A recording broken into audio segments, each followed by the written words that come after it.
Well, from house flipping to home finance, a young entrepreneur, just 29 at the time, decided to open a mortgage business aimed specifically at home buyers, not refinancers, just before the financial crisis hit in 2008. You probably think that wasn't a very bright idea, but it was and is.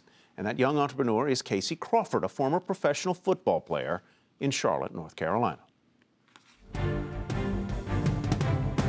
Man, this looks fantastic. Dramatic, unexpected turnarounds are Casey Crawford's thing. As a football player, he wasn't drafted out of college, but he managed to spend 2 years as a tight end with the NFL's Carolina Panthers.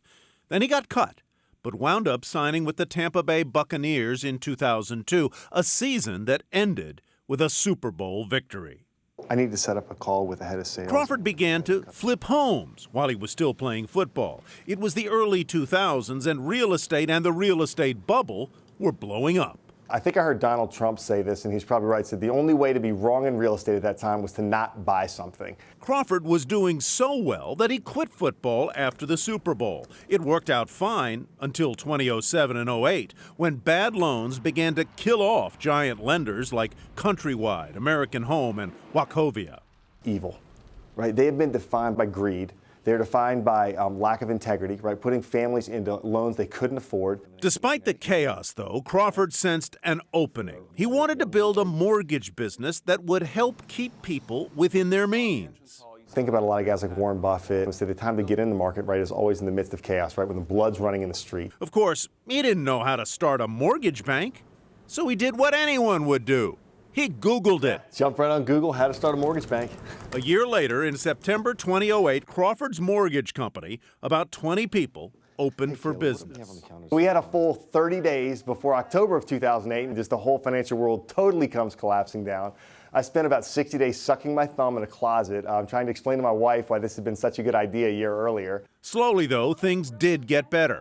In 2009, they did about $180 million worth of loans. Now, the company's called Movement Mortgage. Its 2,200 employees, yes, 2,200, expect to do more than $7.5 billion worth of business this year.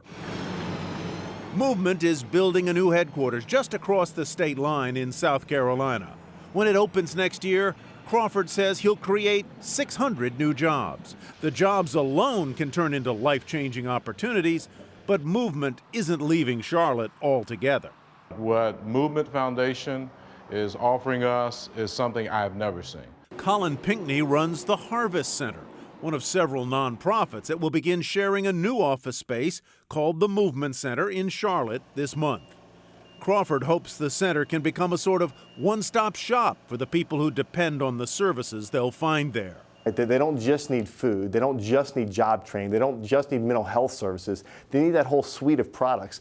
And the problem is often they find those all over a town, right? And that's really difficult if you don't even have a car to get to all these places. I think that's going to be important not just for our city, but across the nation. A privately funded, scalable model for nonprofits across the country? Imagine that.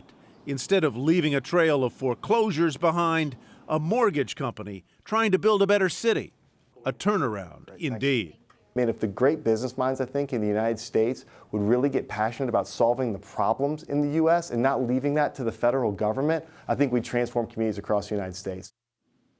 Interesting fellow. Well, we've mentioned before how non-bank lenders have so quickly grown into a significant force in the mortgage business, from about 11% of loan volume in 2011 to 37% last year. These companies say they're simply setting customers straight on how much house they can truly afford and trying to do it before they ever begin looking at homes.